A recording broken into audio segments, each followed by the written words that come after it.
up, all my fight fans? So UFC 308 is in the books, and guys, what a fight card. It was actually a pretty good fight card, I gotta say. You know, there was a few fights that weren't necessarily super great, but then there were some fights on there that were actually really great. So let's get right into it, shall we? That main event, guys. What about that main event? I mean, good God.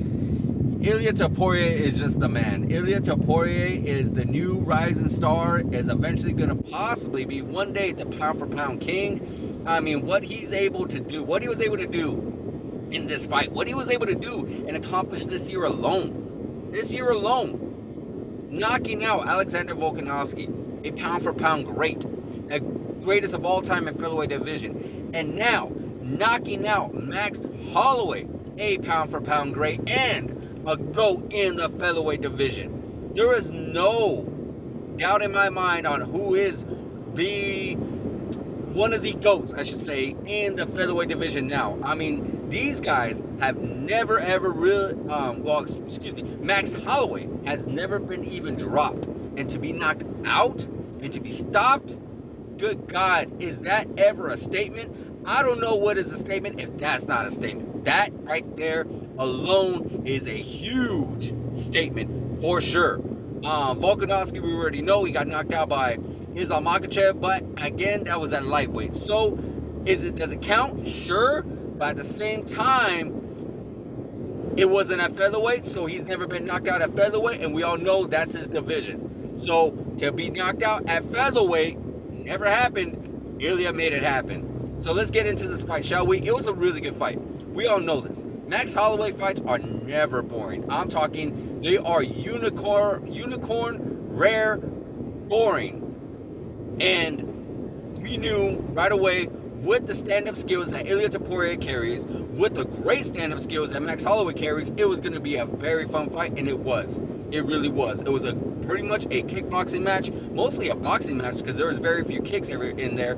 A lot of the kicks came from Ilia going for those leg kicks as often as he possibly could, because it was really hard for him. It was really hard for Ilia to go after Max Holloway, because we know Max Holloway has that long reach. But it was a little bit interesting because I believe they both have the exact same amount of reach.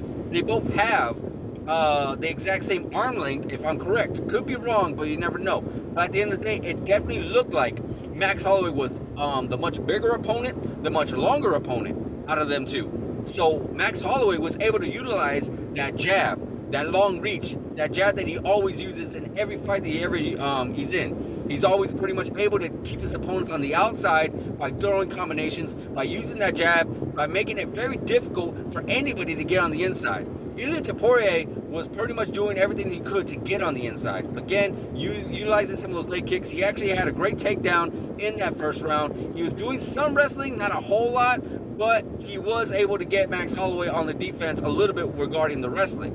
But Ilia Topuria's boxing and his head movement was definitely on point as well. He was able to land some good combinations. He was able to get past Max Holloway's jabs and his combinations and such. So that third round, I mean, right now, I should say in the first couple of rounds, it looked like it could have been gone either way, but I would have given the edge to Max, because Max Holloway almost looked like he was landing more shots where Ilia was landing more harder shots. But yeah, Ilia, his power was just really putting a number on Max. We saw that. He was able to land some elbows. They were getting a little bit bloodied up here and there. Nothing crazy. It wasn't like a straight up blood fest going on, but you can see these guys' punches were making a difference in this fight. But in that third round, he was able to land straight down the pipe, down the shot, right into Max Holloway's face, hurt Max Holloway. And again, I said this prior to this, that Max Holloway's never really even been hurt. He's never been dropped. He's never been stopped. And I can't even remember a time where Max Holloway's even hurt. And Max Holloway went up to lightweight. Max Holloway went up against guys like Dustin Poirier and Justin Gaethje and never been hurt like that. Volkanovski pretty much did some damage to him, but never really hurt him. It never really made Max Holloway back up and say, oh my God, I need to do something because I'm hurt. I don't have my legs right now. My equilibrium's off right now. I don't know what I'm doing right now.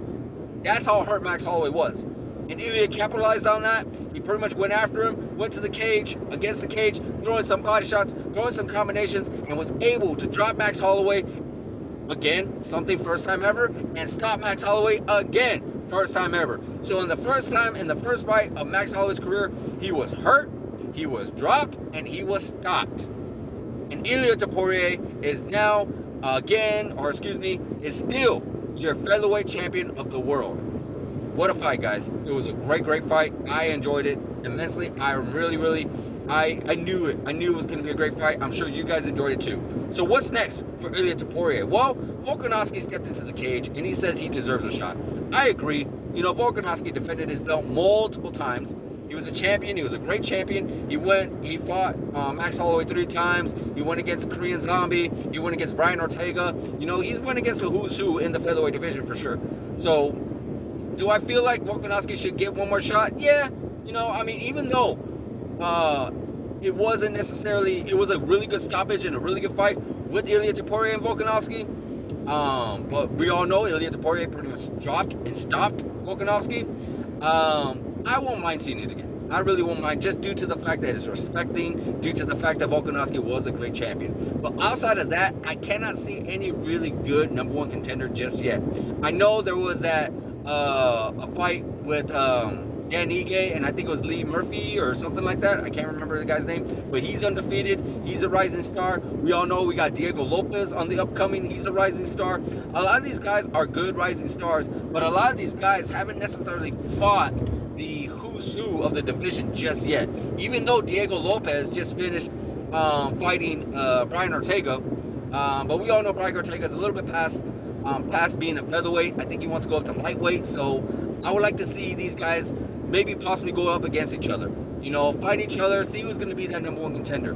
You know, because outside of that, Max Holloway, we all know he's going to be back, but he ain't going to get a title shot anytime soon. Yeah, outside of that, I can't really see too many real big contenders, or high profile contenders, I should say, because there are a few contenders. You know, Aljamain Sterling, former bantamweight champions in the division. He's taking on undefeated fighter at UFC 310.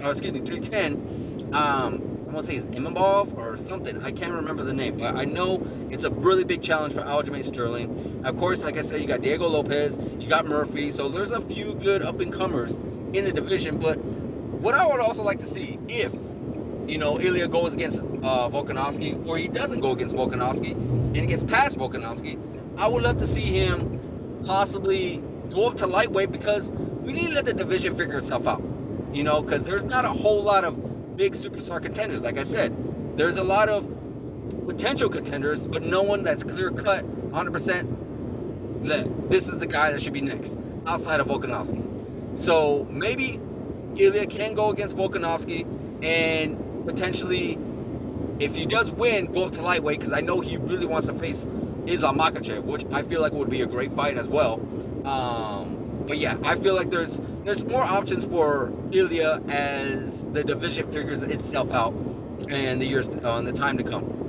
As far as Max Holloway goes, Max Holloway's always going to be Max Holloway. He's a superstar. He's a GOAT. He's on the Mount Rushmore of the featherweights, and he is a Hall of Famer, hands down. So no matter what he decides to do, I'm sure he wants to return. I heard he does. He talks about how, like, hey, you know what? It happens, but he's going to be back. So it just depends where.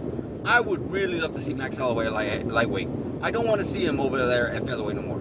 His time is done. It's done. He did what he needed to do. He became champion. He became a GOAT. He became a legend in the featherweight division. There really is nothing left for him to do, to accomplish in the featherweight division. So I would really love for him to pack on the muscle, to walk around at comfortable weight, and go after possibly Islam, or do another rematch with Dustin Poirier, or a rematch with Justin Gaethje, or a great fight with Michael Chandler, or another great fight with Charles Oliveira. There's just so much action fights, so much fun fights he can have at lightweight division, and that's where I feel like he needs to be.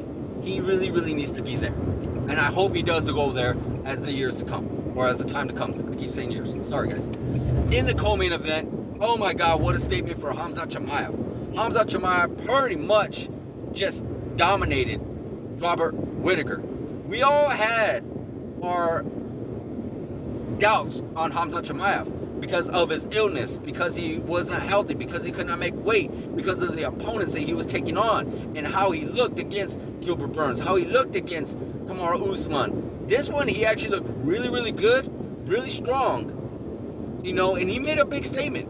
Regardless of the fact that it was in the first round, it still is a huge statement, because Robert Whittaker went against a lot of great wrestlers, a great takedown artists, especially a gold, I want to say he was a gold medalist or silver medalist in Yoel Romero.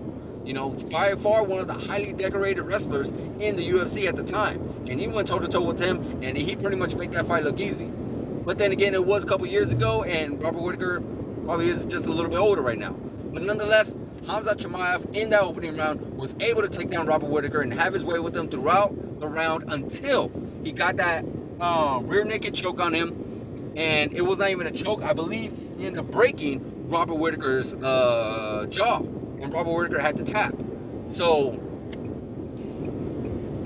I want to say it made a big statement, and I did say it made a big statement, and it does.